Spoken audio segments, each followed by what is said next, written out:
I grew up making games, so I wanted to make a career out of that. Shawnee being a small school was the thing that drew me to it. Shawnee is nationally ranked in the Princeton list for game design. A lot of the professors own their own businesses. That kind of prompted me to start my own business. I started a game studio. I don't think that would have been possible if the school were bigger, and Shawnee put that all together for me.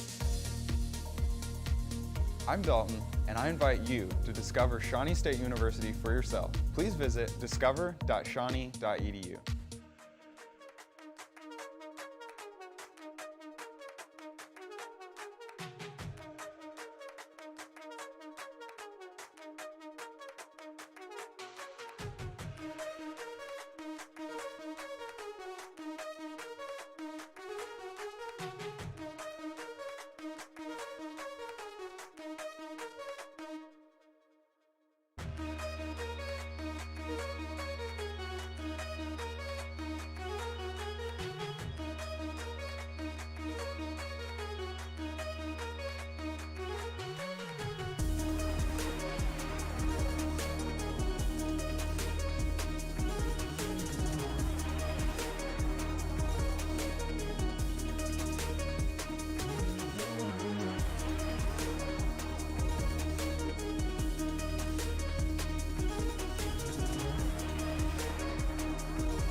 Happy to sit this one out.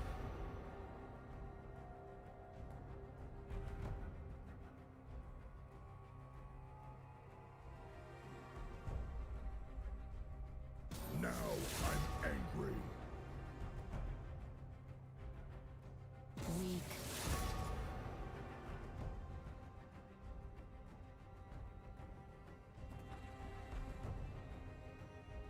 You are right to fear my greatness.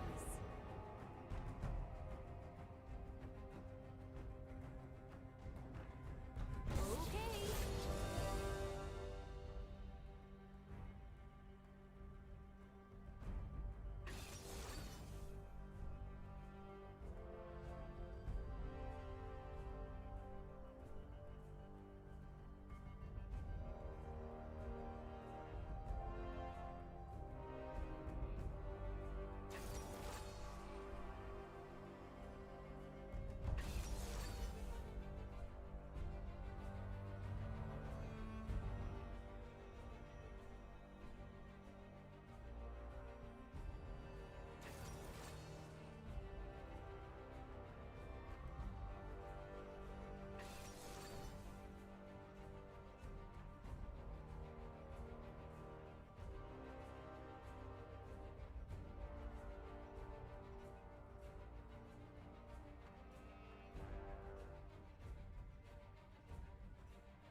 So I go.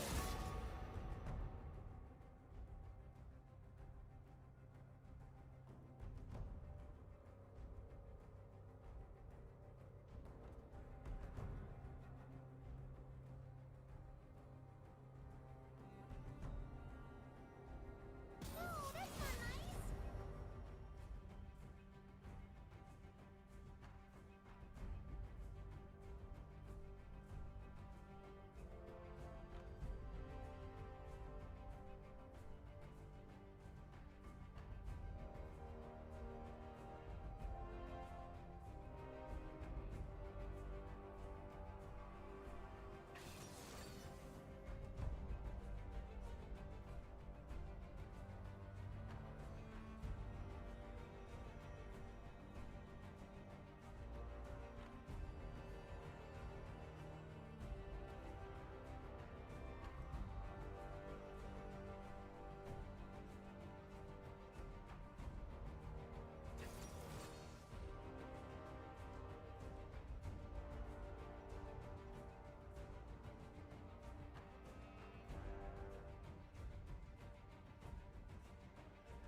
Hello and welcome to April 10th, 2021 with SSU and another game in the Teemo Cup.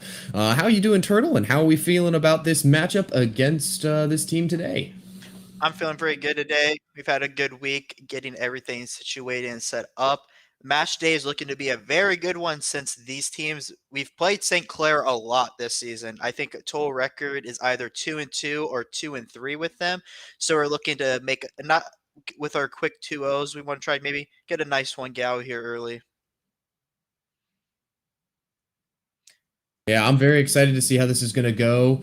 It's very, very exciting. I'm loving this matchup here. We've got Arctic Wolf on that Scion. I love seeing him on that Scion. I know he's very, very comfortable on it. He is facing a counter pick here, unfortunately. So he is facing the Gnar in the top lane, which is going to be a bit tough for him, especially when it comes to those Olaf ganks. But as long as he plays the wave and the lane management properly, he should be pretty safe most of the game, especially if he's able to push up and then, of course, escape easily with that ultimate.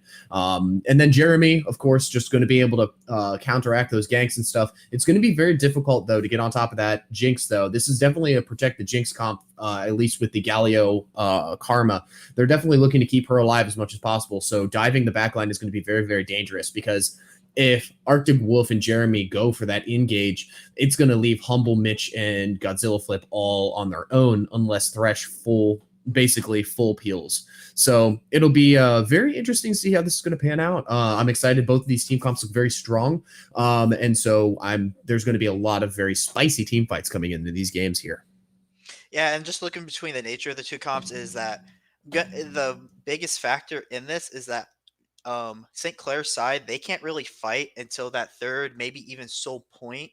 So I really like to see us to get onto those early dragons with their early bot lane and mid lane prio that they could have pick up an early 6 to 7 minute dragon and try to snowball that into an early soul because with the side of St. Clair, they do have a lot of protection for that Jinx. But the thing is, Caitlyn and Orianna will just have more power into those early fights and like mid game around 15 minutes fights than the side of the Galio and Caitlyn.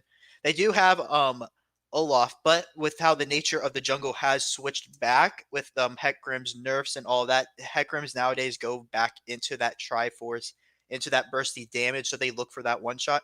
So I think the biggest turning point of this game is see if the Olaf can get off any early ganks to snowball lanes, or if that doesn't happen, see which team can pick up those first two dragons. Yeah. Ooh, I know I've been doing a little bit of research on dragons at least, and some of the videos.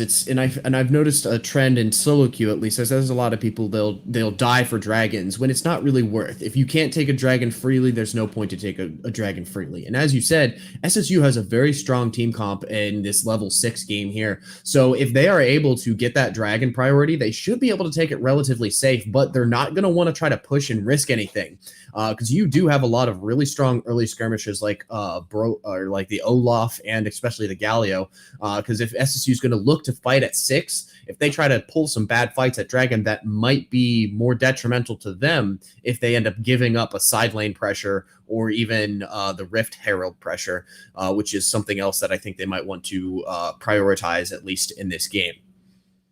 Yeah, we're definitely going to see a big 3v3 or maybe even a full team fight of 5v5 with the teleports coming in through that top lane around that 7 to 8 minute mark. We want to look out for that because Olaf's whole point of a champion in the current meta is to keep up farm, use his early strength he has with his raw stats to be able to snowball the first and potential second dragons together and be able to try to push a soul point or threaten that. But the thing is, if he doesn't have strong winning lanes, because Galio does get poked out by the Orianna, and Karma and Jinx are gonna also Karma can fight back against the Thresh, but Caitlyn does have a lot more DPS in the early laning phases compared to this Jinx at the moment. Yeah, and now we're just getting into it here. Everyone's loading in. I wonder if we're gonna get a classic because we have a hook champion on the side. Disco or Godzilla Flip. Maybe they might go for an SSU invade, perhaps. Looks like they are pinging onto that top side of the map, so they might be looking for get some little like frisky early game going on here. They are looking. They might be looking for this early game here, but it looks like St. Clair is going for the 5-point protection strat here. So they might just look to invade this top side, maybe get some pushes Olaf behind in this early game here. And it looks like you've got Thresh moving up now. He's been spotted by the Olaf. Olaf's going to throw the hammer or throw the axe down. Not much is going to happen here.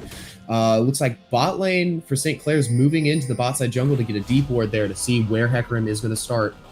Game has been paused. It looks like the Discord broke for them on St. Clair's side. So we'll give it a moment here as they get things set back up.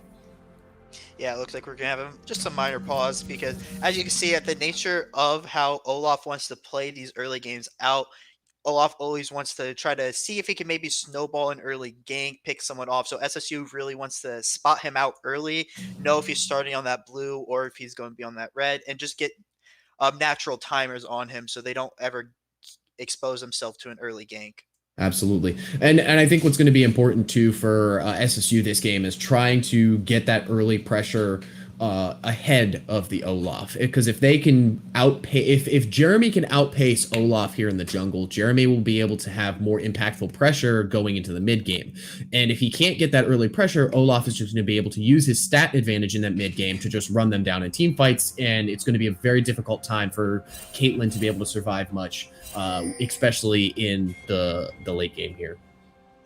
Yeah, and hopefully SSU does pay attention because Olaf did back for his sweepers, so he's most likely going to start. Okay, he is going to go to his blue side, so they are going to... Chase has to be careful with his top wave, because the thing is, if he does push it in, he's going to be very exposed for that Olaf gank, and that's going to be one of the largest ways Olaf can. As they're actually going to look for an early trade. Ooh, a nice hook. Early trade onto the Karma. Going to be chasing her down. She's getting really low already, and she's getting exhaust coming down. Flash going to come out. No one's going to flash to follow, but that's okay. That's a Karma flash. That is now a flash advantage in the bot lane for SSU. This is really good for SSU. They basically, because of the Karma's misplay sitting on that bush, I'm glad they didn't chase forward with their flashes because Jinx did have her heal up. It basically gives SSU that early 2v2 pressure. As you can see, that, but from the minimap, you can already see they are trying to bully out this Karma who has to burn through both her pots and this Jinx who has a lower range. And hopefully Chase... Does he W? Okay, he does. Yep. Looks like he took W first there. Oh, nice hook coming off on the Karma. Going to be going into the Karma there. Going to get the audio off. Heal is not going to come down, and First Blood is going to go over to Caitlyn. Yeah, it looks like they didn't want to burn their heal then. Maybe they just decided that Karma might not be able to get out even with the heal, with Mitch having his flash and heal available, that they decide, let's save the heal, save it for a later fight that we have the 2v2 all in when we're in better position. We've got a nice trade coming in the middle lane here.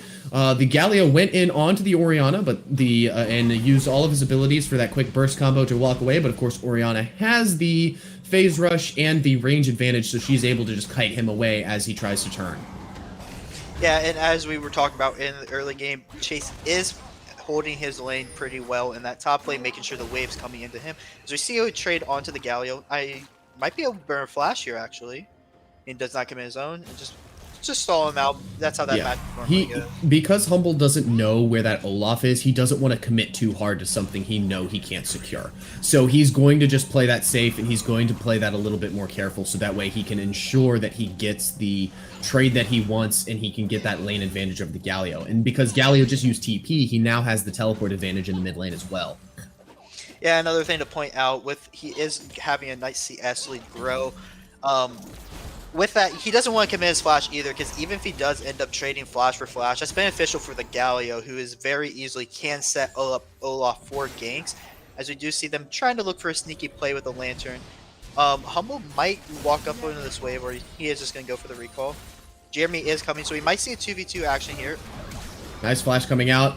Flash taunt coming out. Going to be able to hit that flash taunt on the Orianna. Orianna now trying to kite away. Going to get the auto off on the Olaf, but not quite going to be able to secure the kill. And I think that's a misplay by Jerbear in the jungle. He does secure the crab, but I feel like, he might, if he gets the kill on Olaf here, then getting the crab isn't going to matter. So he does end up getting the kill, so it comes null, but now they're going to try to collapse onto the bot lane, who did end up rotating into the river. Karma, they know Karma doesn't have any flash. They can go on the Karma here. She doesn't have anything. Oh, and a nice hook coming out onto the Jinx, being able to catch her out easily. They might be able to get another kill here onto the Jinx. Jinx going to be able to be forced to flash away. Going to get that damage off. The Caitlyn Q going to come down, get some more damage off, and push that Jinx out of lane. This is really good for SSSU. We were talking about them wanting to go for these early dragons and use the pressure they have in these lanes to be able to force those. And with Jeremy picking up these 2 kills here, he can get a good base in. He can look to pick up some core stats. And with the lead, bot lane is accruing, as we do see Galio go in on the mid lane, but Jerbear is there for the counter gank and picking up the 3rd kill of the game. And as we can already see, Jerbear is going to have a very nice back timer. And with his bot lane also shoving in the wave, hopefully they just go for a base here instead of greeting for plates. Okay, they're going to get plates. So now their back timing is going to be a little bit off for the spawn of this dragon. But they're still in a good position to be able to rotate and take this dragon as they pick up that first plate. Hecarim is also only about a camp behind the Olaf in terms of CS, but in terms of gold, he's definitely much more ahead with a 3-0 lead right now. And so Hecarim is going to be a very dangerous threat to this Jinx coming into this mid game here, especially when they start trying to fight for these dragons. You have the bot lane who's going to have constant pressure, and the Orianna who's also going to be able to have constant pressure on the against the melee Galio. So it's going to be an easy bot rotation to go get dragons, and they're going to have to force St. Clair into a bad situation. They're going to want to force them into a situation that makes them uncomfortable, and they're going to try to force them to fight in a position that just isn't good for them, to the point where they're going to have to sacrifice either a couple members to get a dragon if they want to die for a dragon, or they're just going to have to give it up. It looks like Arctic accidentally walked up too far, but I want SSU to respond in and just go straight for this early dragon, because they see that Olaf is on the top side. The enemy bot lane just back. They got their back timers earlier, and you already can see they're already rotating over to try to secure this first dragon, which I think is very large. Since the fact that they're getting this 6 minutes into the game, they can be looking at the point to go for a 22, 23-minute soul, and which would be very good for their team comp, as they do have good late game insurance with the scaling with the Scion and the Ori, and Caitlyn doesn't really fall off too hard, just other people catch up to her. Yeah, and Humble had a ton of advantage there in that quick trade in the mid lane against the Galio. With that phase rush, he was able to do a bunch of damage to the Galio, as well as being able to kite away easily. Godzilla Flip hitting the hook on the Olaf, but not going to want to go in because he is 2 levels down on the Olaf. Olaf does have level 6 here. He is going to pop that, trying to run away here. SSU is collapsing onto the Olaf and going to be able to secure onto the Olaf, stepping forward too much. And as we said, SSU forcing the dragon because they know they can take it easy with that pressure, and St. Clair's going to either have to die for a kill or they're going to be put into a bad situation. And as you could see there, Olaf went for the dragon when he shouldn't have. He knew that SSU had the pressure. There's nothing he could have done, but instead he decided to give a kill over to SSU, which makes Jeremy on 4-0 now. Hey, I would like to see if they could have gotten the kill over to Mitch or to the Orianna. It's good that they do end up securing it, because it could have been risky trying to get it over. But you can see he does. Actually, they didn't take the blue buff on the opposite side with the invade, so they're going to deny that blue buff onto the hands of the Galio, who is going to start struggling to get out of this lane, as Ori is going to start being able to punish the Galio more and just outshove him with the nature of how Orianna just plays the lane. Absolutely. As you already can see, with the CS just going to the down into the turret, kind of being voided out, and you already can see the massive 25 CS lead in that mid lane already, and it's only going to grow. Yeah, with the phase rush Orianna and that Galio. The Galio pick was smart, but Galio's only really good into good counters. And in this case, the Orianna is just going to have constant lane pressure with the range advantage and that phase rush advantage. There's not much that Galio will be able to do to be able to stop her in the mid lane from just constant pushing and keeping that pressure around. So this is going to be a very difficult fight for St. Clair, because they definitely built to protect the Jinx comp. But if you don't have a strong enough front line with that Galio Olaf, you're not going to be able to protect the Jinx if you don't have a front line to protect her with. Yeah, and I just want to point out something just real quick. As you can already see at the top of your screen, there might see a play going by. Hook goes wide. Looks like they're going to try to re-engage onto SSU, but everything's going to fizzle out. Yep. Actually, trading's still going on. Trading is still going on. The Jinx rocket's coming out, doing quite a substantial amount of damage to the Mitch there, but Mitch just trying to hold that wave to prevent it from crashing into the tower. So he's okay taking a little damage here. Definitely not too much. They know Olaf is topside, so they're just going to go ahead and they're just going to keep this pressure bot lane here with pushing these waves. Yeah, and I was going to go back. If you look at the top of your screen there, you do see SSU 9 minutes into this game, actually 8 minutes, because they've had this 2k gold lead for a while now. And if they can snowball this, as Humble's going for a full trade onto this Galio here, already E4, but it looks like he's going to smartly play back, because he does know Olaf just took down that Herald. Yep, a nice lantern came out by the... Oh, and it looks like Humble's going to be forced to flash away once again, but this time he is going to get away, and he's actually going to get the flash and the ghost from the Olaf. Ooh, a teleport coming down from both top laners here. Looks like Gnar coming in, going to be pulled back by the Orianna ulti. Shockwave coming in, full charge coming in from Scion, not going to hit any targets, and they're just going to back off here, not going to commit for anything too hard. They were able to poke St. Clair out, and so now they're just going to go ahead and push this mid lane here to try to get some turret plates.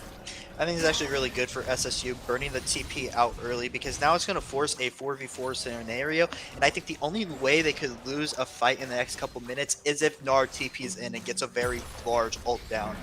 So the fact that TP's gone, and if Gnar doesn't rotate, it basically should guarantee this Cloud Soul going over. And I also just want to mention the fact that This next soul being Cloud, as we do see Olaf might try to run down the Thresh here.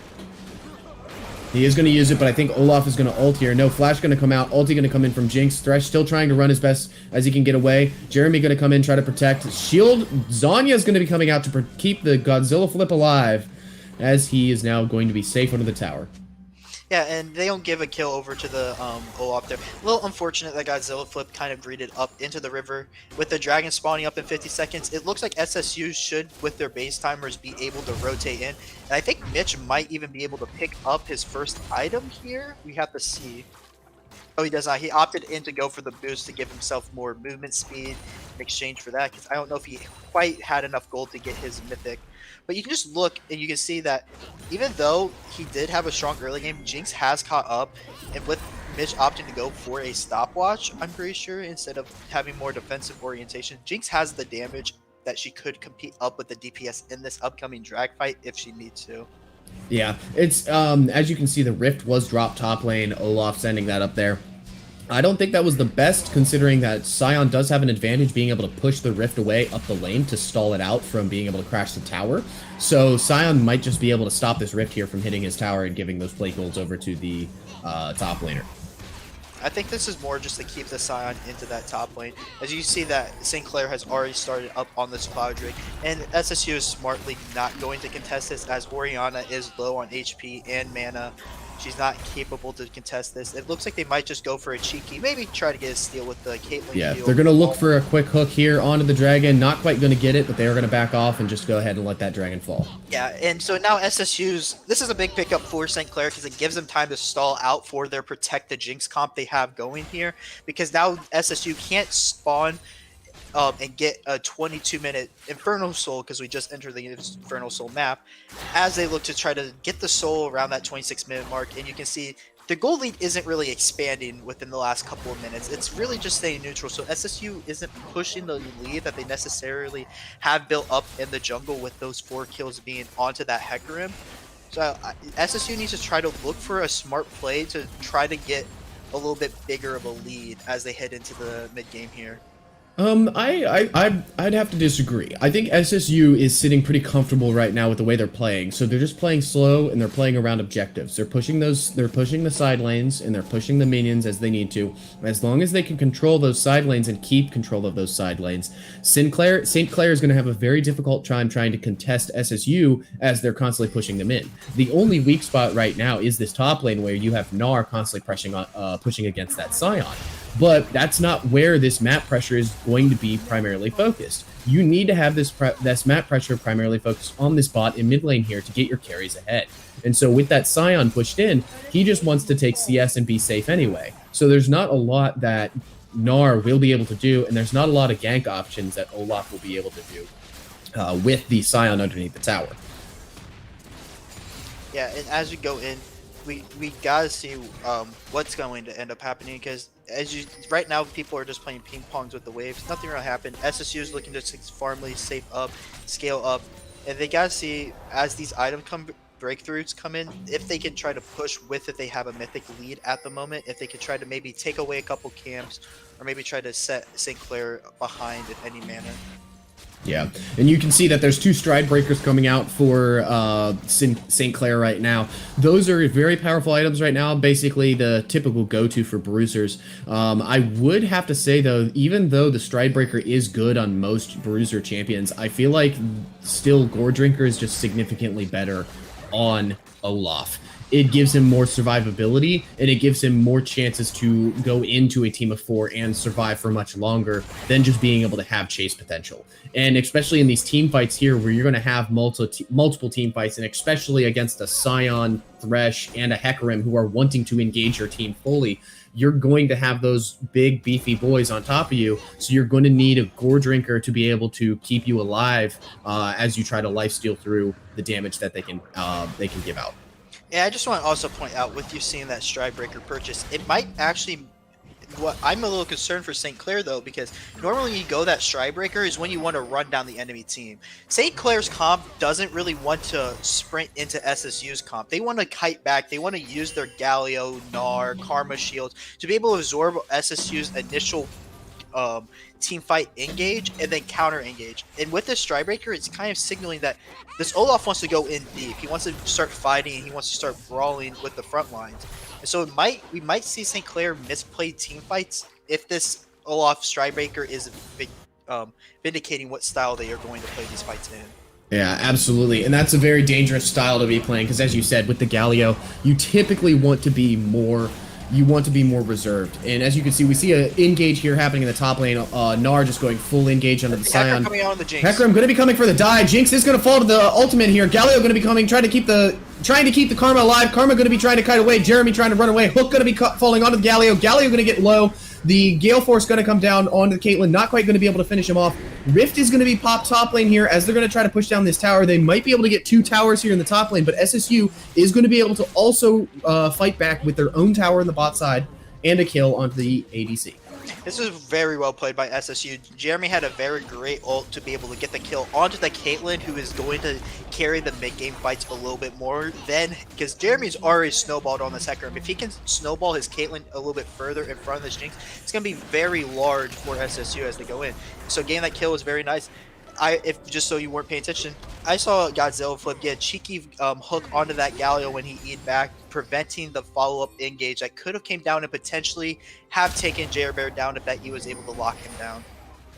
Yeah, and I know that this Scion has been struggling all game, but he is facing a primary counter in the top lane. So his primary goal here is to just play it safe, play it slow, and go ahead and let that Gnar push him in. And even though you don't have the tower advantage now, SSU no longer has a tower advantage, they still have the gold advantage because they're able to pass these kills around and continually have the pressure on the right people that they need, the carries.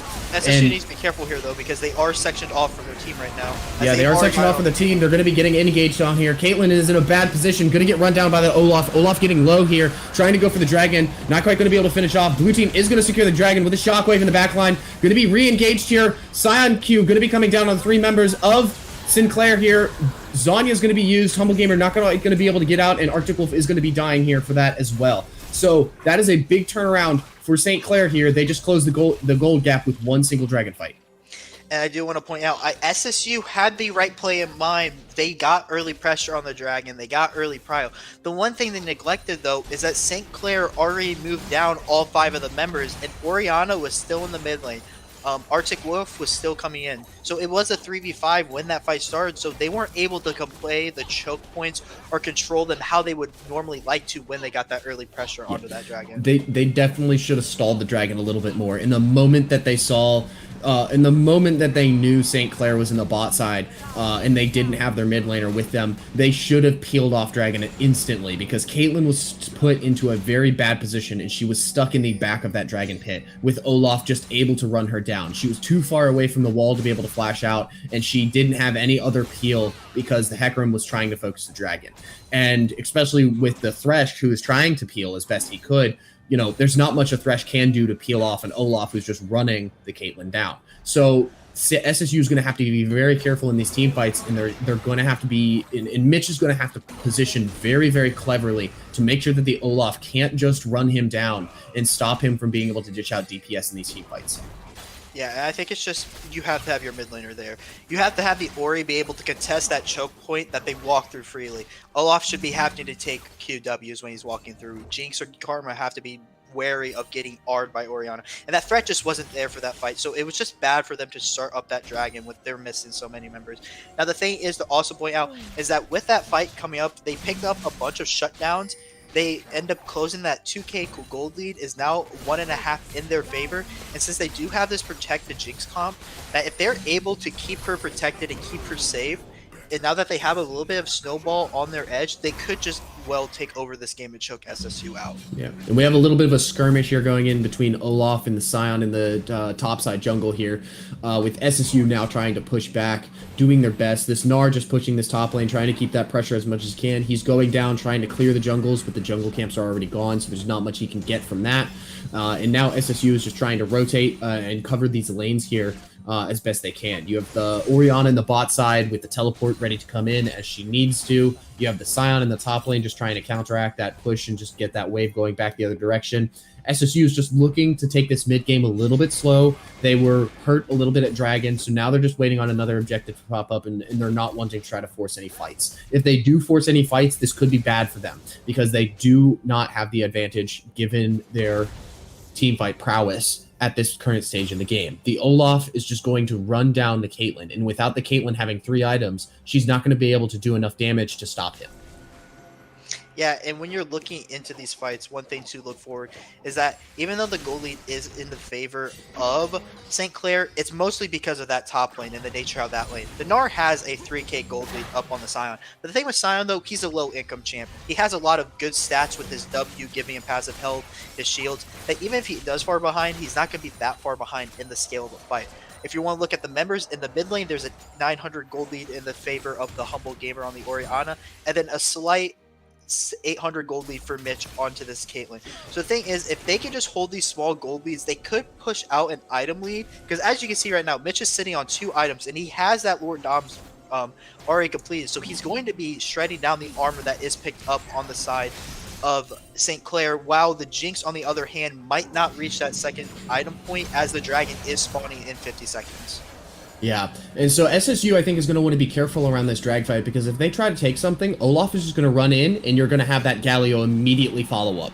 And so that's a huge, huge engage coming down for St. Clair. So SSU is going to have to be very careful to watch out for that and ensure that they don't get caught in the back of the Dragon Pit in a position that they don't want to be in. Yeah, and I just want to point out, normally AD carries just go for Lord Doms to get that shred. And looking at the Jinx's item build, it looks like she went for the RFC to give herself a little bit more reach in the fights, because she might not be able to hit the back line or hit the front line safely. So that could, we have to see how that item is. Actually, Ari in onto the Caitlyn. Oh, Caitlyn's sitting in a back line. This is a dangerous position. She wasn't positioned properly. She's going to be caught out by that Olaf. Going to be running her down. Zhonya's going to be coming in, trying to keep her alive. Not quite going to be able to get out. She's going to be W'd by the Karma. Karma W4 and Flash. That was a big catch by St. Clair, being able to see that ADC and catch her out. The Popcorn going to come out onto the wrong side of the battlefield. Godzilla just going to be able to get out with a Flash there. And the Dragon is going to go over to St. Clair after they are able to catch Mitch in the river. And SSU makes the same mistake they did in the last Dragon fight. They walked into the river without their Orianna and with members down. So when the fight did come out, they just were down on members. So they just end up losing the stats and giving over a Dragon, which could have potentially snowballed. And it looks like now, because of the fact that Mitch got caught out and they were able to secure that Dragon, they're rotating into a nice Baron play. But you already can see the TP is coming down. They do have Oriole. They are stuck in the pit. SSU could try to look for engage as there's a flash forward by the Galio. Yeah, they're looking here. They're being very careful. The hook coming off in the back. Olaf does not have ulti in this team fight, so they're looking for a good team fight here. They know they don't have the summoners for this. Oriulti going to come onto the back line. They're going to be trying to disengage here. Zhonya's going to come down for the Orianna, trying to stay alive. Hecarim going to be able to secure that kill on the Jinx. Jinx going to fall here. They're trying to go into the Hecarim. Hecarim not going to be going. That early game pressure coming out from the Hecarim, just showing its strength right here as they pick up the triple kill. That Baron play was very bad for St. Clair. They decided to force something that just wasn't there. SSU knew that they didn't have any ultimates or any counter engage, so SSU was able to just force the Baron fight, and now that they know that St. Clair didn't have any items, they're able to secure this Baron very easily without any other pressure. The thing is that Baron is down onto 5 members of SSU. Jake just spawning in time to pick up it. And this is really great for SSU. They now take the gold lead back in their favor. They're now going to be able to push a lead now, because with this little gold spike that they did get, they might be able to purchase items they might not have been able to previously, picking up towers on the way out. And with this Caitlyn Orianna combo, they're going to be able to move them around the map and pick up some of these remaining outer and secondary towers. Yeah, so it looks like SSU had a couple bad missteps at Dragon, but even though that one bad misstep they had, they were able to make up for it at the Dragon. And it looks like they're going to have a TP here trying to catch out this Thresh, and the Thresh looks like he is going to fall here to a kill, which is unfortunate for SSU, but that is a Galio TP that they just got. So they know Galio no longer has TP to be able to contest Orianna or the Scion TP if they want to group for 5 really quick. Yeah, I don't really think that is worth it for the side of St. Clair for killing only the Thresh, because Thresh, if he's off the map, they just lose a couple vision wards. It's going to see if they can get anything. They do take away the red buff, but now they have to watch out as Sayonara is going to clip the wall, unfortunately. As it actually, they burned out the Gnar TP as well, so both TPs are being used on the side of St. Clair, and that's pretty big for SSU as split laning and side laning becomes important in the upcoming next couple minutes before Yeah, this and with these Baron minions, it's very difficult for St. Clair to try to re-engage here. Looks like that Hourglass stopwatch going to be coming in here. Olaf going to be able to force to ult away so he doesn't get stunned under tower there. So that's an Olaf ulti down, and SSU now knows they have the advantage. St. Clair's trying to disengage here as best they can. I don't know if they're going to be able to with all the slows and CC that SSU has. SSU at this point in the game, they know St. Clair doesn't have any ultimates, so SSU just wants to push this slow here in the bot lane. They have the Baron advantage, they have the minion advantage. All they want to do is slow push this. St. Clair is splitting up right now, and so SSU is just going to want to try to push this down and keep St. Clair split. They don't have ultimates to counteract any engages, so SSU should be able to secure a tower here in the bot side. Yeah, and looking across this, we have to be careful that SSU, they're going to respect the fact that they could get caught actually as they're going to try to see if they can pick off the Humble Gamer. They're just going to chill out. SSU respecting the fact that they don't want to give away or use any ultimates before this dragon fight. As you see them getting their recalls in, they're going to try to rotate, and hopefully this time they walk into the river as 5 to take that river control. Looks like they actually might be trying to pick off this Jinx a minute before the dragon spawn. As Jorgen sees, she is alone in that side lane. Sion She is going to be forced to flash here. If she doesn't flash, she might be caught out here. She's going to be trying to kite away from that Sion, but Sion just has too much damage. Jinx going to get caught in the side lane all by herself. So that's an easy catch for SSU. And with the dragon spawning in 50 seconds, SSU should be able to back with that Baron and get to Dragon after picking off that ADC. That ADC is going to be up for Dragon, but she's just going to be coming from base. And so SSU, if they can burn this Dragon quickly, that Jinx will not be able to join them for that Dragon fight. Yeah, it looks like ghosting now onto the mid lane by the Olaf, using it early. Looks like they tried to get a response by trying to pick off the Orianna, but it just wasn't working. That's a very big misplay by the Jinx. As actually, see if they can try to burn Olaf R. No, they're not. But now they can't contest the river here. They're missing their big damage threat on this Jinx.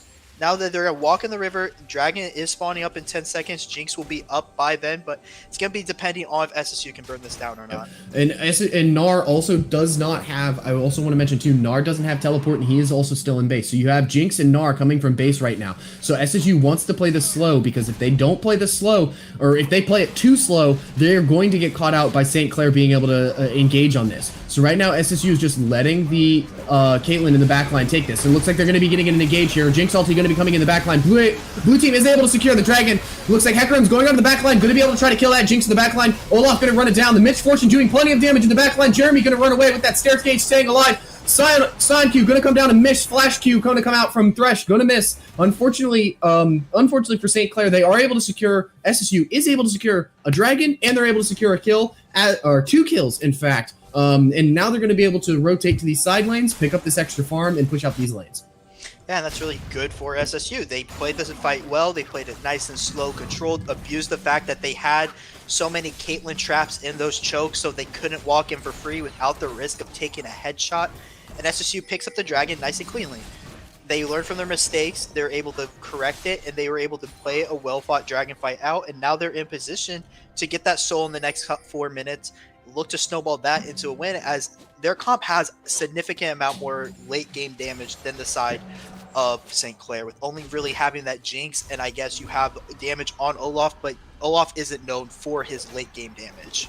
SSU also has to be very careful here in these team fights, because if they do take the Dragon Soul but they lose a bad fight, that could cost them the Elder Drake, and that could turn this game around. So SSU has to be very, very wary and very aware of the Dragon situation. If they try to force a Soul and they die at a bad position, that means they could potentially give up a Baron, and they could potentially give up the Elder Soul eventually. But if SSU is able to play it slow and safe, and if they can just sacrifice maybe a Dragon for a Baron, they might be able to just have a steamrolled lead that they can use in the top side.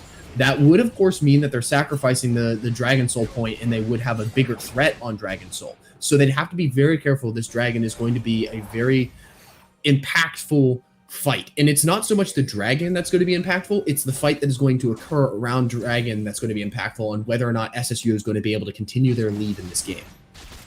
Yeah, and like I was saying, with the side of St. Clair really only having one true carry, we're just going to look at the items. As you can see, they are matched in the department of both AD carries have the same items. There's a slight, like, they have a little bit more components on Mitch's side on that Caitlyn. But the big thing I want to point out is that Orianna. She currently has around a 2k gold lead against that Galio, and you can see in her items, she already has the completed Ludens, she has the Seraph, she's working towards that Rabadons. The thing is, if Jinx missteps once, Jinx has to play so perfect in this fight, Orianna can just one-shot her with the Hecarim on top, and so she has to watch out for that threat constantly, because even though they have Karma, even though they have the Galio R, if Jinx just gets CC down before she can do any DPS, none of that's going to really matter. Yeah, and a lot of the DPS too right now on St. Clair's team is funneled into this Jinx. Yes, she does have 3 items, but there's not a lot that she's going to be able to do if she is dead. And yeah, you had the lane advantage and you had the Gnar completely pushing into dominating this top lane for the first portion of the game, but he's not really going to be doing too much to the backline as long as SSU is able to peel him off and prevent him from getting to the backline.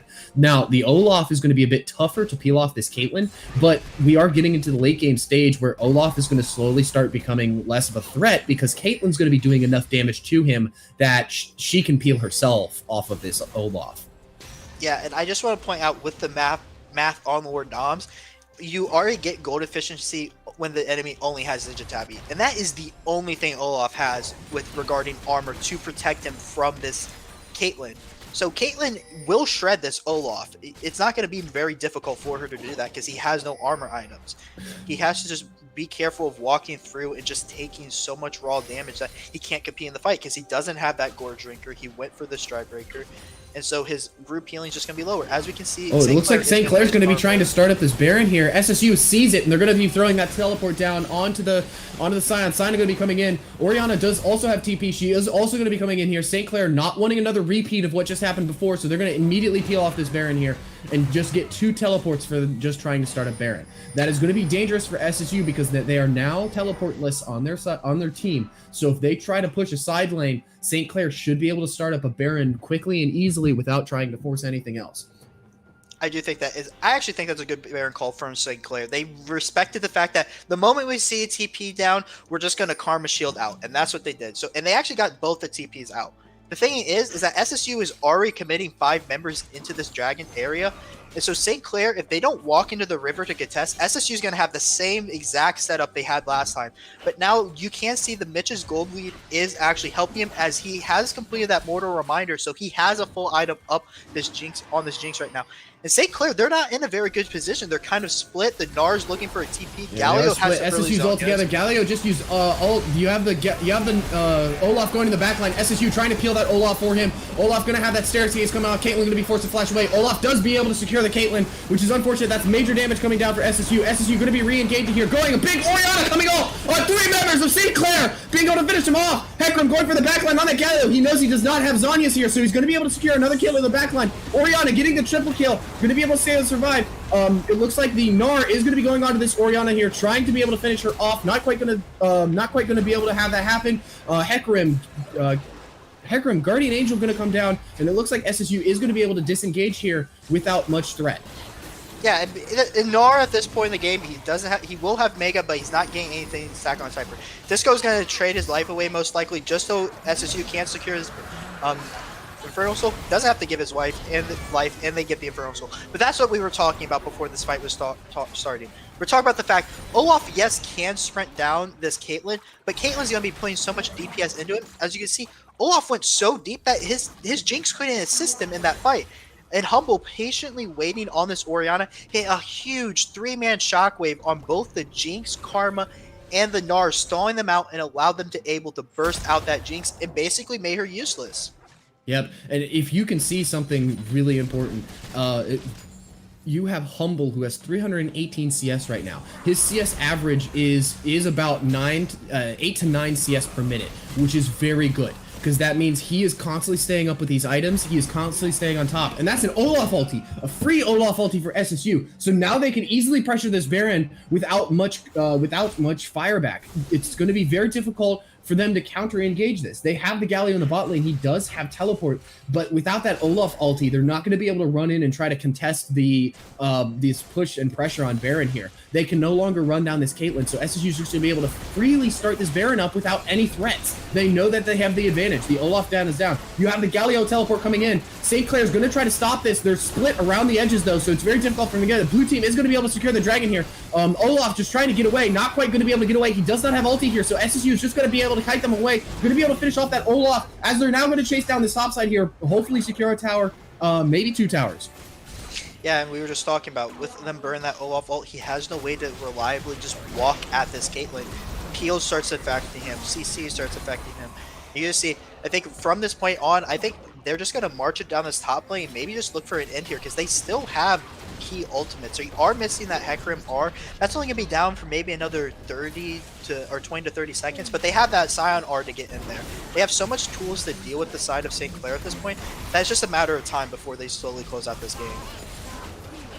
It is, and SSU is just going to be able to have this Baron pressure in the top lane immediately after winning that fight. So now they're just going to slowly push this down. It looks like they're not going to try to go for an end here. They don't really want to risk anything. They took what they can get, and they're going to get out. They now have this constant pressure in the top lane with these super minions, so they're just going to back off. They're going to want to clear these side lanes, and immediately after clearing these side lanes, they're just going to want to keep this pressure with what they have left of the Baron. SSU doing their best to disengage here. St. Clair's going to try to stop them, prevent their backs as best they can, but they're not going to chase too far. They don't want to go into that river for any counter engages that SSU might have planned. Now the thing is, we were talking about this Orianna. She was doing all that without a death cap. I'm going to check her AP right now for everyone at home that can't see. Right now she has 804 ability power. This Orianna is going to be one-shotting even the tankier members on the side of St. Clair, because she has so much raw damage in her kit right now. And SSU is just playing this nice, slow, and collective. They have the Baron, they have Inferno Soul, they have so much damage that they know as long as no one, even taking away the blue buff, as long as no one, just one of the carry members walks up and just dies randomly for no reason, they should just overwhelmingly win any fight at this point in the game. Yeah, it's very interesting to see. And SSU now having this Baron pressure, they're just trying to split these lanes here. And it looks like Jeremy is going to be engaged here on the bot side. Olaf ulti going to come down. A nice Lantern going to keep Jeremy alive. Phase Rush going to come in, going to keep him alive even more. Trying to disengage. A nice hook coming out onto the Gnar. Gnar going to be forced to use Gargoyle Stone Plate here. You have Arctic Wolf coming in on the side. He is now tanking tower, so he wants to get out. A nice Lantern once again keeping him alive. So this Thresh just constantly keeping his teammates alive by throwing these lanterns down, keeping them together, making sure that if they do try to dive or counter engage, they keep out of the lion's den, as you would say. Yeah, and that's just, they just need to watch taking a little bit of poke damage now, because a couple members are low, so they don't want to take too much damage. Ooh, Humble just took a major amount of damage here. It looks like St. Clair is going to be looking for a disengage. Looks like they don't have the Olaf ulti here, so Olaf is going to be caught out, but is not going to be able to fall. He's too low. Jinx getting excited, going to be getting low. Humble Gamer is going to be able to secure a kill. You have Jeremy coming back in on the side, going to be able to finish him off. You have now Gnar in the back line, going to be trying his best to stay alive. Double kill coming out for the Orianna, but of course that Caitlyn stayed alive through the whole fight, just dishing out that DPS, and that should be game for SSU. Game number 1. And SSU pulls off the game number 1 victory, tying the score up totally 3-3 as they take 1-0 in the first series of Teemo Cup Week 4. Great job, SSU, and good job, St. Clair, for playing against us. We will be playing and going into game number 2 here, so we're going to be going for a break, and once we come back, we'll be in game number 2, SSU versus St. Clair. I grew up making games, so I wanted to make a career out of that. Shawnee being a small school was the thing that drew me to it. Shawnee is nationally ranked in the Princeton list for game design. A lot of the professors own their own businesses. That kind of prompted me to start my own business. I started a game studio. I don't think that would have been possible if the school were bigger, and Shawnee put that all together for me. I'm Dalton, and I invite you to discover Shawnee State University for yourself. Please visit discover.shawnee.edu.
could happen.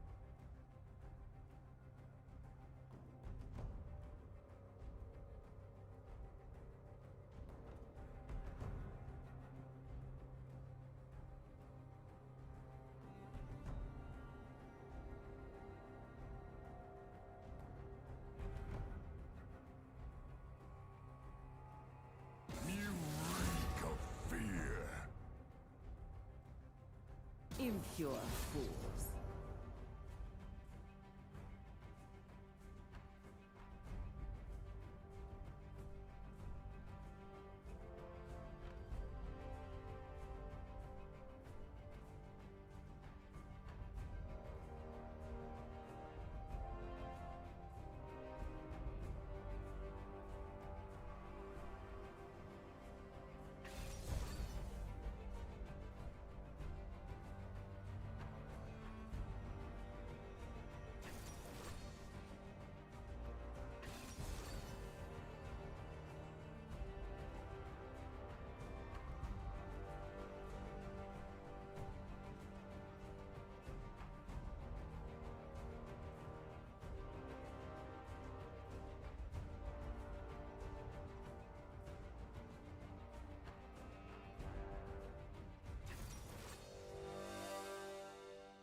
Hello and welcome back. And after watching that draft phase, I'm feeling a little bit worried for St. Clair. I don't know about you. It seems as though SSU drafted incredibly strong and definitely won the draft pick this time around. Yeah, looking across the members, they did have a very strong early start to it, but when they picked up the Yone and then they picked up an Ash, it kind of just gave the perfect angle to go for the very classic Ori, Jarvan, and Shen combo. And then on top of that, we also have the Rel. So we just have so much team fighting prowess on our end that St. Clair's going to have to try to look for any picks. And they do have the one saving grace. They do have Ash. They do have Yone. They could look for going a heavy pick style and go that nature. But if they can't get the picks, then they're just going to kind of get run over by SSU's comp. So Yeah, we're and gonna have to game plan SSU, out. yeah, and SSU as it stands right now is just completely dominating in terms of the draft pick just alone. The early game will be interesting to see because that mid lane is going to have zero pressure against the Orianna. The Orianna, as you were telling me earlier, just the Orianna wins a matchup against Yone every single time. There's nothing that Yone can really do against an Orianna, so it's going to be very, very difficult for him to actually be able to pull out this mid lane win here. And then you have Arctic Wolf on his comfort pick, that Shen. You know, that Shen comfort pick is just insanely strong right now. And on top of the fact that he is also a very strong player on that Shen, he knows when to ult, what to do, and how to do it. And it's going to be very difficult for that Volibear to really be able to counteract that Shen. Even if he's pushed under tower, the Shen's still going to have constant pressure around. Well, it's a Karma top, actually. The Volibear is in the jungle. Oh, is it? Oh, it's a Karma top They lane. ended Okay. up rounding out their draft. They decided to opt into the Karma flex, sending it top lane and picking up a Braum, which I actually think is probably the best pivot they could have done in that situation, because there's not really a jungler that could save them with what they had, and just going for a very strong bot lane and like 2v2 oriented with that Ashe Braum, as we've seen him pro play a couple times now and going into. I think that was a good pivot, but the thing is that unless this bot lane, unless Mitch and Jake accidentally blunder away a kill or two, the bot lane still won't get any pressure. The only thing they have to worry about is this Predator Volibear. If he came back and maybe catch someone who's overstaying on a wave or over pushing, that could be one way they could try to build up a mid-game lead to try to maybe snowball their own soul point. Because Volibear is very good, like Olaf, at taking early dragons if his lanes have the pressure to do so. So if his lanes can't get that pressure for him, then the pick really is going to fall off very hard, because it's not like it was Volibear of the past that had so much damage and had damage items in his kit. He's just going to become a beefy tank that could just frontline for this Ashe Yone. Absolutely. And it's going to be very, very interesting to see how this mid game is going to be played out, because I know, at least in terms of late game, SSU wants to go for that hardcore full engage on them. But if you have if St. Clair doesn't play this mid game very well, and they don't use that level 6 advantage they have with that Volibear dive, they're just going to put themselves behind in terms of late game, because SSU is just going to look for that late game full on team fight, and St. Clair's just going to be wiped before they can do much of anything. Yeah, and we couldn't see they are peeing for a 5-man, or maybe that's just Jake spam peeing like he likes to do. It looks like they might try to go for a 5-man stack is what they're looking for, and we might see an early 5v5, which I do have to give in favor of St. Clair, because they have that mantra Q.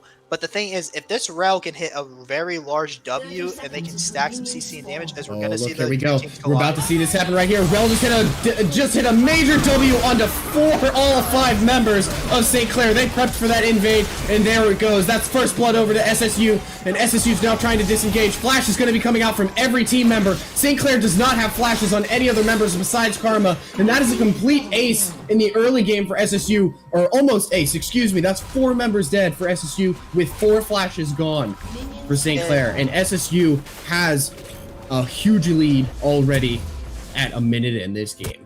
It's not looking good for St. Clair, because I don't know why they ended up going for that, because the thing is that their whole thing is they want to stall out the game. They want to keep the game as close as possible and just try to get a really good mid-game fight. But the thing that they end up going for here is that Braum Ashe is a low mobility lane. They lose both the sums there besides the Braum's Ignite. Yep. They do trade all the sums on SSU's part, but the thing is, Caitlyn has some mobility with the E traps to stall out Volibear to get into her. And she has the Rel Peel. The Rel Peel is going to be very important in this game. And I think the most important flash that SSU held onto was that Orianna flash. Because of all the people on SSU's side, Orianna is the least mobile. And she's going to have the most challenging lane, at least in terms of how to play this. And in knowing that she was able to secure or keep her flash in that early game team fight at the Tri-Bush there, that basically guarantees she'll be able to stay safe in this early game, because Yone doesn't have a flash to follow up. Neither does the Volibear to be able to try to engage this Orianna. She's going to have a very safe early game, which is going to allow her to completely stomp that Yone into the mid game. I do want to point out, even though Mitch does pick up a lot of those early kills, he opted into a crit cloak, which doesn't give any raw stats. It just gives the RNG chance of a crit. So it's not like the lane's going to play out relatively normal, how it would normally play out, so nothing too big. But they are doing an early push, which I love this, by the way, from SSU, letting the wave crash into them. Their enemy doesn't have any subs. You have a Jarvan. Jarvan is pathing into the bot lane. Volibear's pathing topside. They're not autoing the wave needlessly. They're setting up to just deny the cannon and set beautifully to set up Jam Bear for a gank. Yep. if possible. And Volibear has no ganks potential here. He's got the Orianna flash fed mid lane, and he's got the Shen who's pushed to tower. So he has no gank opportunities right now. So he's just looking for that full clear potential, which is all he's really going to be able to do. With Jeremy here, who is now moving to this bot side, he's going to easily have this crab advantage and could even move up to the top side and try to double crab this Volibear and have an advantage because he has that mid lane Orianna with flash, who's going to be able to stay safe in any potential engages. She has this pressure mid lane pushing in this Yone, and with the Shen being able to follow, they're going to be able to easily double crab here, as they know Volibear's probably heading for that right now. Yeah, and but the thing is, Volibear will end up picking up a crab because Bear just finished his own on his end. He's gonna look for the potential of a double crab, but I don't think it's actually gonna arrive. No, he thought about it, but I think he's just going to try to go back down in full clear. He wanted to get that jungle crab off the map so Volibear can't double crab him. So he's just going to go ahead and get that off the map, go bot lane and finish his full clear. He's probably going to back and have a bunch of gold he's sitting on right now that he can basically utilize to pull himself into this mid game here. SSU just is sitting on a lot of gold advantage right now, especially almost 2K right now at only 4 minutes in the game, and usually this doesn't happen until much later. So SSU is going to be able to take, if they can utilize this little leeway they have, they can snowball their lead in this game. Yeah, and I just want to point out one thing about this top lane matchup that is occurring at the moment. I'm a kind of a Karma connoisseur. I play her a lot in that top lane. And the thing is, with this matchup, is the only way Karma wins this matchup is by getting a large CS lead. And after you can see here, and I'm going to look at the top lane, there's more minions on Arctic's side at the moment. So Arctic is actually even on CS right now with Karma, and that's absolutely massive in this matchup. So it's very misplayed by the Karma, I would say. So that's another opportunity that SSU is looking to build a very large lead heading into this first couple minutes of this early game, as Volibear is potentially looking for a bot lane gank. Yeah, Volibear's pinging it here, but it looks like he's not going to be going for that gank as he's now going to be looking for Dragon. SSU could technically pressure this Dragon, but they don't really have a need to. They know that Volibear, if he does go for it, that's fine. That's no big deal. They're just going to go ahead and they have the gold advantage. They know that they have the advantage at different locations. So they're just going to keep these lane advantages where they have them, and they're going to keep pushing them out. They don't need to die 5 people at a Dragon, especially if there's no need. Headshot. Yeah, and looking, Volibear is also taking a lot of time to do this Dragon. As you can see, Bear is instead doing his camps. Volibear's going to look for a reset. And the thing is like we were talking about, the Volibear kind of needs to get stuff done early game. He does secure the nice early Dragon like he is supposed to. So that's the one saving grace for St. Clair right now. The thing is, Volibear will fall off if he goes into this tank-oriented Volibear that we normally see him go for. Right, and you have Orianna who just got a deep ward pixel brush, and then you've just had Jeremy who dropped a pink ward in that pixel brush in the bot side. So right now SSU has some decent map control, so they're able to peek out and see where these high priority targets are going to be, especially Volibear if he's going to be trying to roam and move around the map. Yeah, we get to see the lane is stabling out. You can't see what we were talking about in that mid lane. With there being that 12 CS lead, you can contribute to the fact that he did have a small gold lead, having that extra starting item for the Yone. We could potentially be seeing a fight here in the top side. We got both Volibear and J4 going for this crab here. Shen is pushed to tower, but he does have level 6, so he can easily join. Ultimate going off onto the Orianna. Orianna doing her best to try to stay alive, trying to kite away from this Yone, trying his best to get away. Gonna have to flash out. Had that early flash. Yone doesn't have the flash to follow here. But now that's Orianna pushed out a lane with that engage, so you now have this bot lane here looking for a fight. Humble's coming back in to try to disengage here, doing his best. Arctic Wolf flashing away, trying to stay alive. Jeremy trying to stay alive as best he can. Gonna get out. Orianna gonna be able to secure a kill. Gonna shield to get out. Ulti, 2 people. Rel coming in to stop the engage. Humble's gonna be able to get out and survive. Monster Q gonna come down. Not quite gonna be able to finish off the kill. Karma now having to run away as well is gonna be re-engaging here onto this Karma. Karma shield gonna come down and gonna keep her alive. That amazing roam from Disco Flip in the bot lane with that amazing sense of awareness around the map and what's gonna be happening. He's just able to easily secure and protect his teammates and keep everyone alive and secure even more kills for SSU and a crab. And St. Clair sideburns so much to try to get that kill, try to get those plays, and the fact that they're not even able to pick up 1 kill just delays them so much. SSU does have the late game advantage with the Orianna and all this combo CC they have, And St. Clair not even be able to pick up kill. They're just falling so far behind in this early game that it could potentially be too much for them to be able to come back from. But we have to see how the rest of this game is playing out. I do want to just look at, I am the gold guy. I like to look at the gold graph right now. 100k gold lead up in that mid lane right now for Humble. The top lane is actually 400 gold favor into Shen, jungle 400 favor into Jarvan, and in that bot lane there is a 700 gold lead in the favor of that Caitlyn. So you can see across the board, SSU is already bouncing up to a 3k gold lead overall. Yeah, and what's something I want to notice too, I just mentioned, I saw briefly in the Volibear's clear, Jeremy, when he clears his blue side, he's usually trying to clear both Gromp and blue at the same time, and Volibear with his passive can hit multiple targets at once, so Volibear should be trying to clear both his blue and Gromp at the same time if he is able to, but he hasn't. He has been taking one buff at a time slowly, and he's only slowing down his clear, so right now Jarvan is just outpacing this Volibear in every sort of way. Yeah, and I think SSU is going to just try to slow down this game. And I want, there is the Infernal spawning in a minute and a half.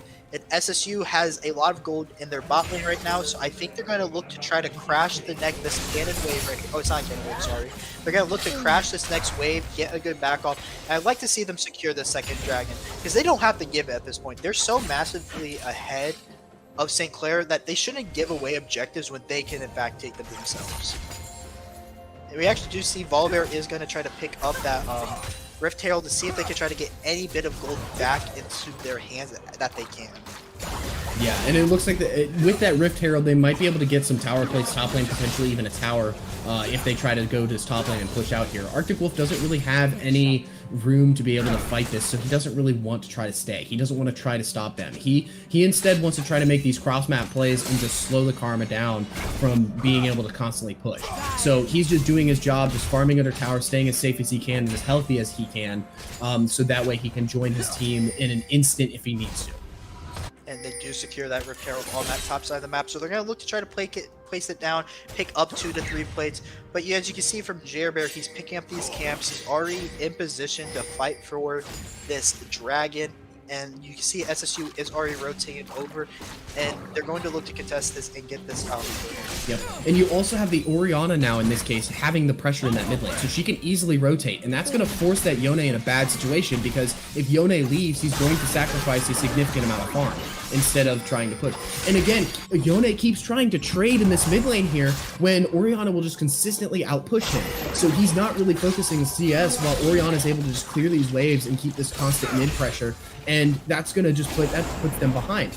Now you see this dragon fight going here. Jeremy starting this dragon here. You have Volibear coming in. Relstun going to come down, stop him from going anywhere. Ulti going to come in, prevent the Volibear from going in. They're all going to engage on this Voli here. Yone ulti going to come out. He is going to be able to slay the Jeremy, but that is unfortunate because you have Godzilla Flip coming in, staying him alive. You have Arctic Wolf with his ultimate coming down, keeping them alive.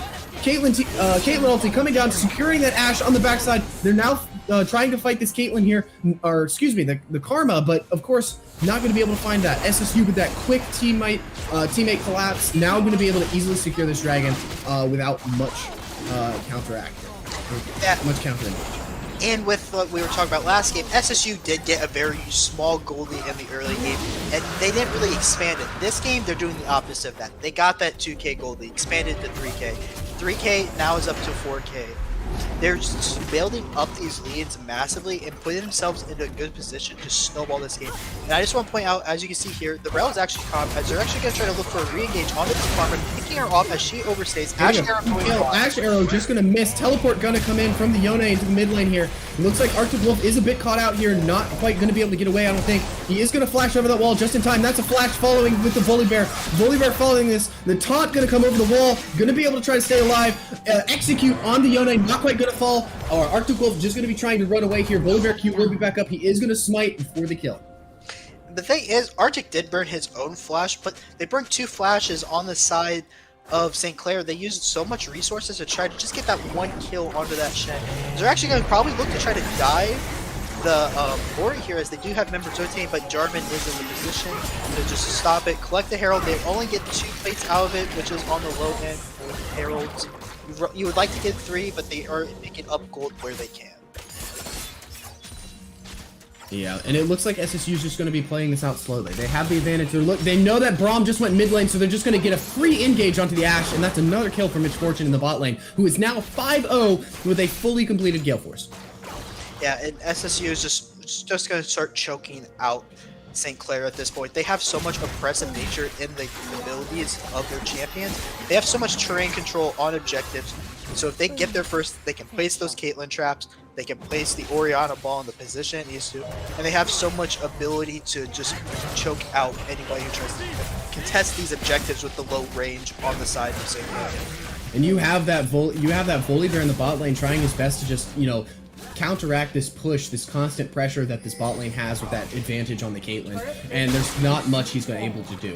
And now that Shen has his items and stuff and abilities, he's able to just constantly keep this pressure up against this, against the Karma. And as you can see, the Orianna ulti just missing the Yone, not quite going to be able to secure the kill, but that is going to force him to back off. This is where Orianna shines. She's got that mid-game damage. There's not much he is going to be able to do to face her. She is just going to be able to get a free tower dive kill. Volibear with Predator coming in, trying to be able to kill her. Shen ulti coming in to keep her alive.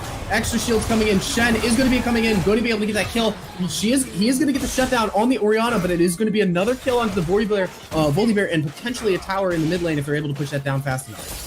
They do pick up that very large shutdown that was on Orianna, but the thing is that once again they use a lot to get that kill.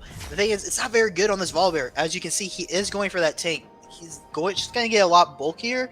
The thing is, what they are lacking on the side of St. Clair right now is damage. They got a Kraken complete on the Ashe, but this Yone still is nowhere close to completing his mythic item. He is so starved in this game that he just doesn't have many resources. This Bear might kick out here, but he's just going to eat through to safety as Godzilla Flip has already roamed up to give him a protection on that way out.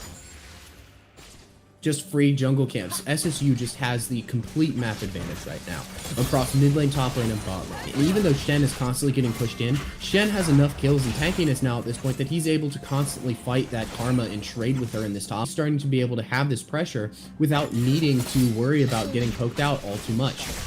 Just a free damage coming out, stepping onto a Caitlyn trap, and now Ashe is out of the fight. So now you have the bot lane pushing once again. It looks like SSU is just steamrolling this game for now. They are up by almost 5k in this lead, and SSU is just keeping this lead and just completely choking out St. Clair, preventing them from getting any wiggle room. Yeah, you see Wilson David engaged here in the top lane. Yone going in. Arctic Wolf not quite going to be able to get the dash over the wall to get out. He is going to be taken down in the top lane, but I don't think that's all too worth because there's not really much in the top lane that they can take right now. Orianna is pushing this mid tower. You have the Caitlyn and Rel pushing this bot tower. They got one kill out of that fight, but SSU might be able to get a tower pressure and a dragon here. And it looks like they're going to be trying to chase down this Orianna here in the river. SSU is just going to back. They know that they have no need to go up and try to force a fight here. St. Clair's just trying to force bad fights to get SSU off. They're trying to set SSU off balance. But SSU right now is just staying completely solid, and they're staying on top of their game. And they're just not letting anyone get ahead. Braum ulti going to come down, not quite going to be able to secure with the Orianna ball just spotting him out. Not going to get any kills. The Ashe arrow engages. Too. Ashe arrow is engaged. Ashe arrow to get there. So they're going to try to use that pressure they gave to try to convert onto this dragon. But now the thing is, they're missing two key ults that they can use to peel and engage, as this Rel's just going to face tank a lot of this damage that they're going to try to throw into it. SSU knows that they don't have the engage potential here, so SSU knows that they can pressure this dragon. They don't have the ultimates. They don't have the Ashe ultimate. They don't have the Braum ultimate. And look who they're going on. They're going on to that the Ashe and the Braum. Ashe going to be forced to flash away. Jarvan ulti going to be coming down. The stun going to be coming off. Shen getting an easy kill, double kill onto the Ashe and Braum. I would have preferred to see it go to the Caitlyn, but she's got enough gold at this point that it's that gold share. Just share it around. And so now you have this extra frontline tankiness coming out for SSU, and they're able to secure a free dragon. St. Clair's just misstepping, and any chance they have is just getting dwindled.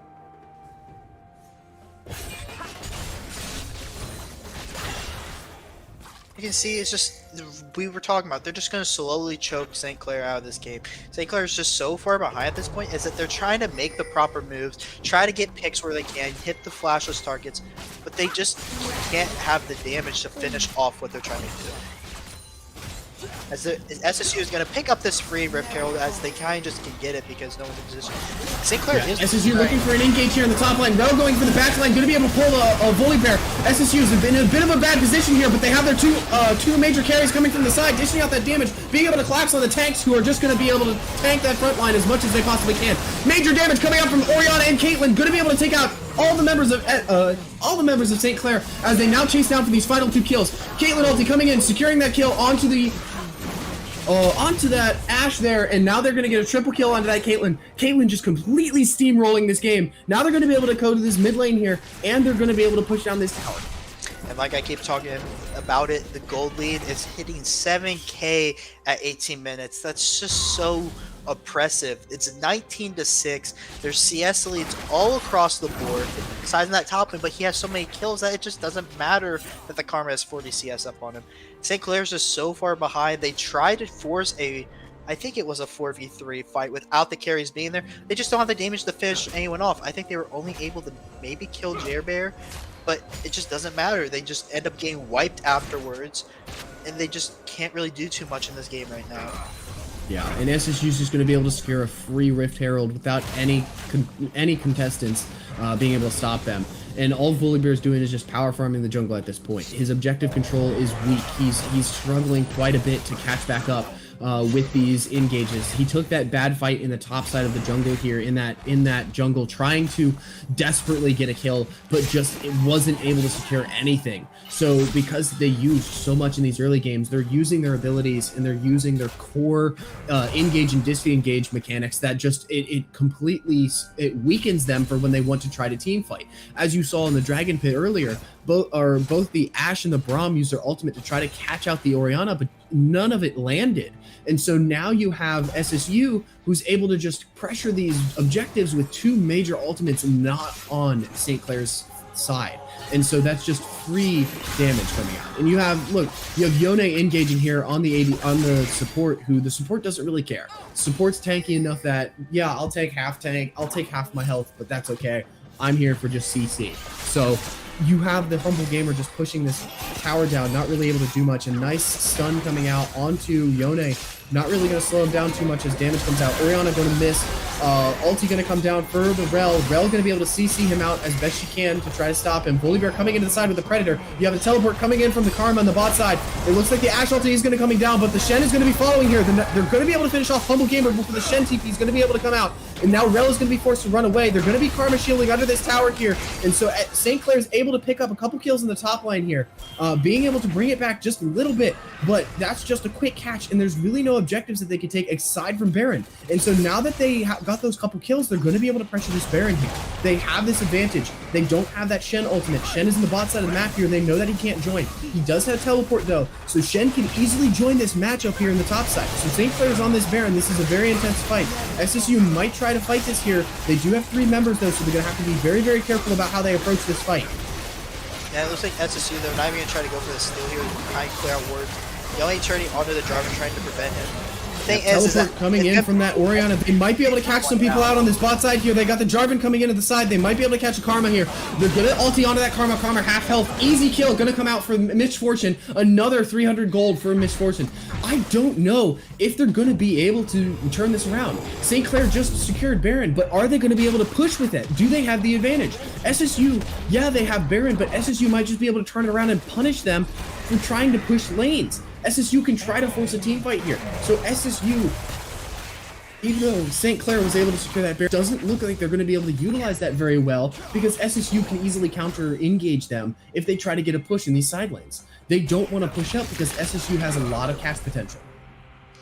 Yeah, the thing is to look out for, though, is that this Yone that we were talking about is kind of being down. If he's able to get to his 2-item breakthrough off of these like minor misplays SSU is doing and picking up this Baron, getting that gold, SSU might underestimate the damage the Yone can output. And we see a sneaky brush play going here from the Rel. I hate to interrupt you, but we see a sneaky brush play. There's the Rel and the Shen just sitting there as SSU takes the Dragon. They know that they can secure the Dragon here. They just saw the Volibear go in, so they're now trying to re-engage. Volley ulti going to be forced to be used here to try to get out and survive. That's a big ultimate. So SSU can now try to counter engage this push. So even though they have Baron, I don't think they're going to be able to utilize it too much because SSU is just going to keep playing the game they've been playing. Clear these minions, push out these side lanes. There's nothing really that St. Clair can do, even with the Baron, to try to get these towers and try to bring their lead back. Yeah, and you see that it's just basically SSU just stalling out, just picking up these waves where they can, just calmly playing it out, wait out the Baron, because they can't really push into Baron because of the Baron minions, like extra resistances. Bully Bear has no ulti, looking for an engage on a Shen, on a tank who has a dash. Not going to be able to find it. Just not the kind of look or engage he wants to find. You have the Karma in the bot lane pushing with the Baron here, but SSU knows that, hey, if they want to push side lanes, we want a team fight. So SSU has their team grouped up here in this top side of the map, and even though that Karma's going to be trying to get that first tier tower, there's really not much for her to get aside from just a couple hundred gold on a single tower. She's not even going to try to finish that push on that tower. She's immediately going to push just far enough and then immediately back off. She has the Baron buff. She should try to pressure that tower, but she's not. She's backing off, and so she's playing it safe where she shouldn't be playing it safe. And SSU is just continuing to keep their pressure in these mid lanes here with, you know, again, as I said, they have that Baron buff.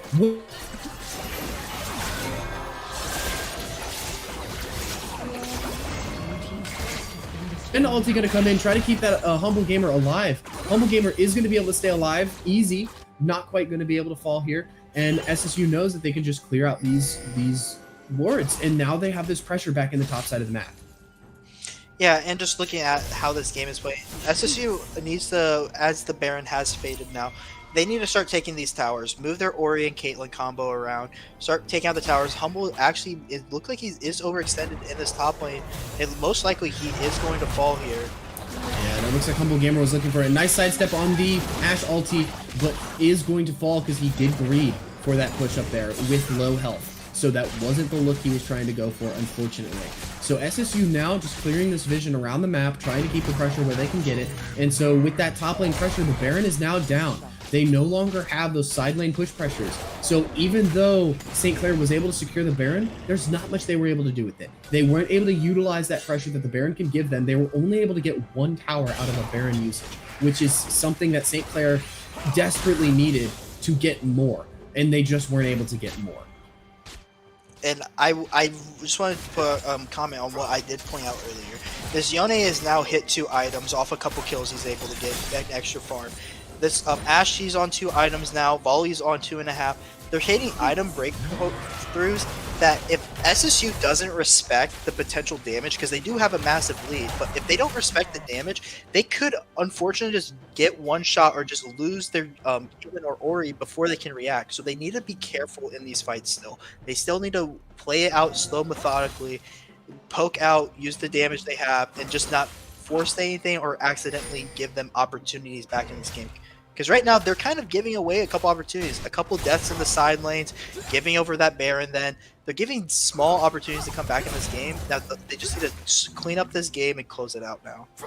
Yeah, and SSU is once again just back in this 1-3-1. They have the Shen in the bot side. They have that Orion in the top side. They both have TP up. They both have that pressure advantage. SSU just trying to give this solo XP and the solo gold to this Caitlyn in the mid lane, just letting her continue to scale into this late game. She's already sitting on 3 items with a BF sword, so she's now looking for even more damage. Yone looking to engage here on the Orianna. Orianna doing her best to try to disengage. Volibear coming in from the side. They're just constantly trying to catch out this Orianna. Not quite going to be able to get it. Looks like they're going to engage here on the Yone. The Shen going to be able to stay alive as long as he can.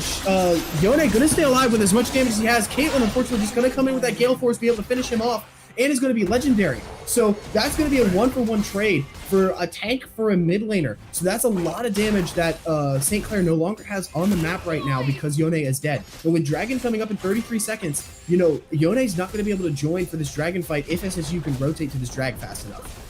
And they should be able to. They had the home guard. They had the recalls come through.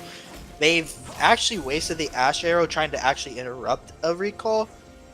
They might be able to catch out Jarvan here, but he's just going to safely EQ away. Actually, no, Volver's deeply chasing into the jungle. He's got to be careful on his FL. Now, Yeah, SSU going as deep as he is. Smart and slow. Let them get some poke damage in. Rotate over. Their Shen has respawned. Let him TP in, get in position, and they get this Cloud Soul so they can actually close. They're starting up onto the side of St. Clair, but they're kind of split at the moment. Their Ashe isn't in position to deal damage to that Drake or even the front line of SSU. At SSU, with their quick collapse, they have the Yone coming in from the side here, so they're just stalling and waiting for this Yone to come in so they have that extra damage in the team fight. And SSU just doesn't want to fight this dragon. It's in a bad position for them. This isn't something they want to do unless they can get a 5-man or 4-man ulti with that Rel. So they have Yone coming in here on the side. They know where they are. They see the Yone. They see the Ashe. They have the Shen on the side. They're trying to engage on the Shen here. I don't think that's a wise idea because now they're grouped up. They have that Rel in the front line looking for an engage here. They're all getting grouped up in the tower. Rel going in for an amazing 3-man ulti on the backside. Going to be able to stun him down with that Jeremy coming to the backline, following with the ultimate. They're going onto that Orianna in the backline. Orianna getting really low. Going to fall low and is going to be executed by that Yone in the backline. Jarvan getting a 3-man knockup with that Caitlyn in the backline. Going to be able to kite this away with that double kill, triple kill.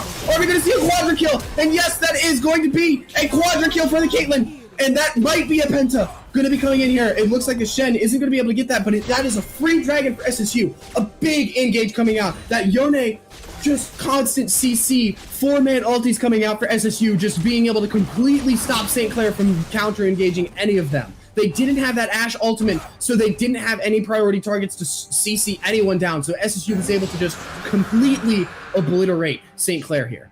And smartly enough, they're just letting Jerbear finish up that dragon, and now they're rotating over, trying to pressure this Baron that they have an early start on, with members of St. Clair still respawning, Humble having the TP, and most likely they're just going to get this Baron for free, as St. Clair is in no position to contest. I think the TP might be just a little overkill, because you can see that the Baron is going down already, and St. Clair is going to try to look for a cheeky steal, but they're not going to do it. They're not going to get it. SSU is just going to be able to easily secure a Baron and prevent them from being able to do, prevent St. Clair from being able to do anything. Volibear coming into the side, running as fast as he possibly can. Going to get the stun off onto Orianna, but she is going to be able to use that popcorn to get over the wall. Going to be a teleport coming in for SSU. They're in a bad position. SSU does not want to fight this here. They want to keep trying to disengage. Orianna coming out with 3 members. Jeremy just trying to get out, doing his best as he can try to get out. Volibear continuing to chase a nice Caitlyn trap. Going to be stopping that Volibear from going. And St. Clair's only going to be able to get 1 kill on this way out, and that was just on the support. Yeah, and they were able to get 1 Baron knocked off, make SSU burn a couple things, but nothing of importance. They burned Jarvan Flash, but besides maybe a Flash EQ, Jarvan doesn't really need his Flash to get into that backline. And as you can look, you can see Mitch's entire 2.5 items up on the enemy AD carry. Mid lane, entire item up. And you just see that the massive DP, where the DPS is on St. Clair is just so far behind SSU's. SSU needs to try to smartly close the game or get in a position that they can close it out. Because it's starting to get a little bit risky with this Yone and Ashe starting to be able to come back and do DPS into SSU. And as they are properly sieging, but the thing is that they're kind of split up. They don't have the Ori TP, their Rel's on the way, and they're looking for the collapse on the side of St. Clair. Maybe try to hit someone with this Ashe arrow. Volibear is on the flank angle. They are looking for the engage. And look on for that engage. The Shen ulti coming down on the Caitlyn. Going to be keeping her alive. Volibear not going to be able to find an engage here on the side. SSU going to use this Baron to push it down. All that engage potential. The Ashe ultimate not quite going to find the mark. 3-man knockup. Going to come into a 2-man knockup in the fight. With Mitch Fortune just being able to kite away. Going to be able to secure the kill on the Yone. That's a final kill. J4 going to the backline. Ulting 2 members. Keeping that Ashe locked down. Mitch Fortune just cutting away this backline. Doing tons of damage. You have the double kill come out on the J4. And now SSU is going to be looking to push to end this game, I think. Yeah, they have the minion wave, they have the Baron, they have the Ace. This turret targeting is being really weird, but it does look like SSU will take this series 2-0 as they look to close out St. Clair with just the raw advantage they picked up in that early game. SSU doing an amazing job being able to finish out this game here, taking that big lead they got in the first game with that 4-man Rel knockup in the tri-bush and just being able to completely close out this game. As you can see, SSU takes the series 2-0, and that they have yet to drop a game into the Teemo Cup, as I'm pretty sure they hid into the finals of the Teemo Cup. This is the farthest SSU has ever gotten in the Teemo Cup into the latter half of their seasons. And as we keep going, we're going to take a short break and try to get some winners interviews with the players.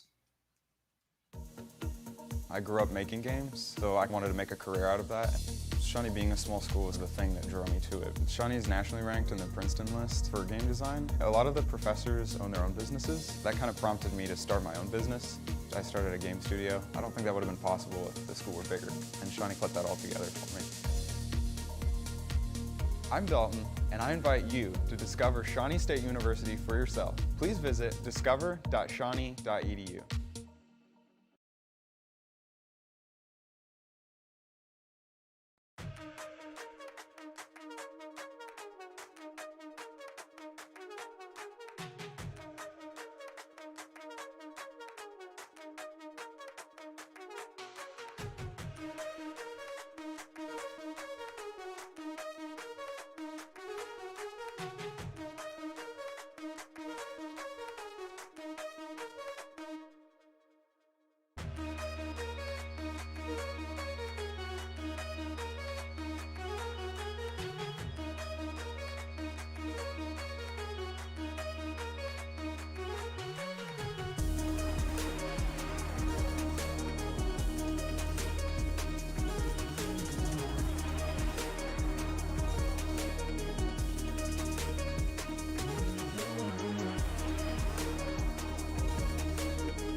Welcome back, everyone. We're here with the winners interview of the final four of the Teemo Cup. I have Arctic Wolf in the top lane and Humble Gamer in the mid lane with me here today. How are you guys feeling coming off that semi-final victory? I'm feeling really good. I'm feeling absolutely great. Yeah, I couldn't say anything else. It feels amazing. Just for some people that might not be aware of, we have a senior here with his final run for the Teemo bracket, and we also have a freshman. So we have both ends of the spectrum here. Going into this finals, how are you guys feeling, first of all? Like, going into the finals and everything that's going good with this Teemo Cup so far? Well, we're really pulling everything is coming together. Like we've got a game plan for draft in the game. Everyone knows exactly what they need to do, and we're executing it, and it just feels so good to win so definitively, like against a good team. You know, if you stomp a trash team, it's yeah, you could have made some mistakes that just didn't get punished. If you made a mistake against this team, you were instantly punished. I got caught out top lane once and died for nothing, and then almost a second time if Chase wasn't here to save me. Um, but winning in such a dominant fashion, just from draft and executing what we need to do, it feels so good. Yeah, and I just want to say, because with the looking at total, you guys are actually, before this, I'm pretty sure we were 2-3 with St. Clair this season. So you guys have finally closed out the rivalry at the end of the season, coming up and taking a very dominant 2-0 fashion. So you can see what you're talking about, everything coming together. Looking up into that top lane, Chase, how are you feeling on your picks again? You got your Pat and Sion and Shen.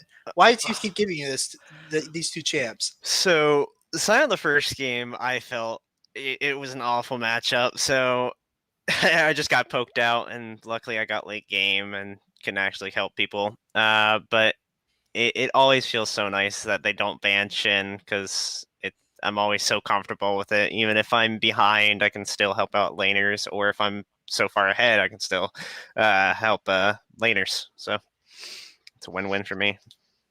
And now looking back over the Humble, we early on we've kind of seen a difference of play with you recently, actually, because in the beginning of the season you were on the likes of the Silas, the Diana, a lot of these early aggressive roaming playmakers. But now more recently you've started picking up stuff like the Oriana. How is it feeling playing more of a control mage style in these later few weeks as we round out the Teemo Cup? Well, so as you know, in previous seasons and for a long time, I've been the top laner. I have been, and I play aggressive tops. I play Poppy and get solo kills and build Triforce. Play Renekton and shut down my lane. So when they said, "Hey, we've got this freshman coming in, he's diamond top laner, and he's playing way more meta picks, Sion Shen." Um, we're gonna stick you mid. I was worried, and they were like, "Nah, just play some of your aggro stuff mid." And then I just tried to find champs that fit my style. So Diana and I used to play a bunch of Silas top. Um, so some things that I used to play top, like Nico and Silas, that's where I went to just because they were comfortable. But then as we were playing better and better teams, as the meta's changing, they're like, hey man, like we gotta put you on control mages. And you know, it's finally coming together. And I feel good in the role. I felt I had two great lanes. I played the team fights well. I was very happy with it. Yeah, as you can see, because in those in that game one specifically, you hit a lot of multi-man shockwaves that kind of just ended up in closing out the fights. So it's glad to hear like more of the story arc that went on with this season, with transferring in and out, switching roles. Now, like I always like to say, what do you guys want to say to your fans as you head into this finals week? You first, Sean. I'm just saying, go Bears, and we're absolutely taking this Teemo Cup. I am ending my college esports career on an absolute high. And I'm starting my freshman year on esports with a good start. So that's what I'm looking for. It's fantastic to hear. Now will be closing out the semifinals of the Teemo Cup. Looking forward to the finals next week. Go Bears. Go Go Bears. Bears.